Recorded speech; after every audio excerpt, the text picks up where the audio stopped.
સુરતમાં શાકભાજીના વેપારી પાસે 45,000 રૂપિયાની લાંચ લેતા ફૂડ સેફ્ટી ઓફિસર અને વહીવટી ક્લાર્કને એસીબી ટીમે રંગે હાથે ઝડપી લેતા મનપા તંત્રના બેડામાં હાહાકાર મચી જવા પામ્યો હતો। એક ફરિયાદીની ફરિયાદ મળેલ કે શાકભાજીનું વેચાણ કરવા માટેનું લાયસન્સની જરૂરિયાત હોય તેઓએ એક ઓનલાઈન અરજી કરેલી, જે અરજીના કામે લાયસન્સ મેળવવા જે અરજી કરેલ એમાં લાયસન્સ આપવા માટે SMC Rander zone food safety officer Hemen Gohil તથા વહીવટી ક્લાર્ક તરીકે ફરજ બજાવતા ગુલામ શેખ નાઓએ લાયસન્સ આપવાના અવેજ પેટે 45,000 રૂપિયાની લાંચની માગણી કરેલી, જે લાંચ લેતામાં હેમેન તથા ગુલામ શેખ પકડાઈ ગયેલ હોય તેઓ વિરુદ્ધ કાયદેસર કાર્યવાહી કરી અને ગુનો રજીસ્ટર કરવામાં આવેલ છે અને આગળ તપાસ ચાલુ છે।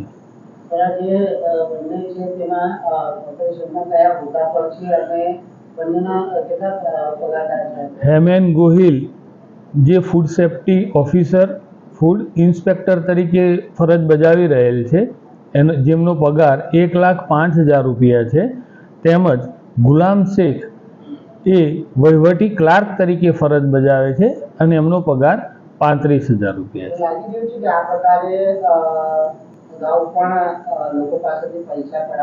હા, આ જ ફરિયાદી પાસેથી એ આ દિવાળી અને એવા ફંક્શનોમાં પણ આ લોકો પૈસાની માગણી કરતા હતા ગેરકાયદેસર, અને આવી બાબત પણ એ તપાસ દરમિયાન ધ્યાને આવેલ છે।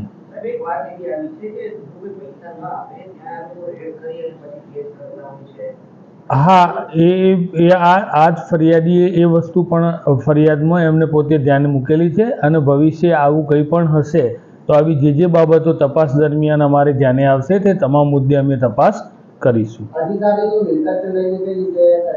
હા, એ હવે તપાસ દરમિયાન જે બી બાબતો ધ્યાને આવશે તે અમે કરીશું।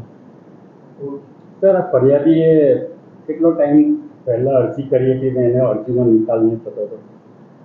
એને 20-25 દિવસ જ થયેલા અરજી એ અરજી પણ આ લોકોએ જ કરાવેલી આની જોડે શાકભાજીના લાયસન્સ માટે।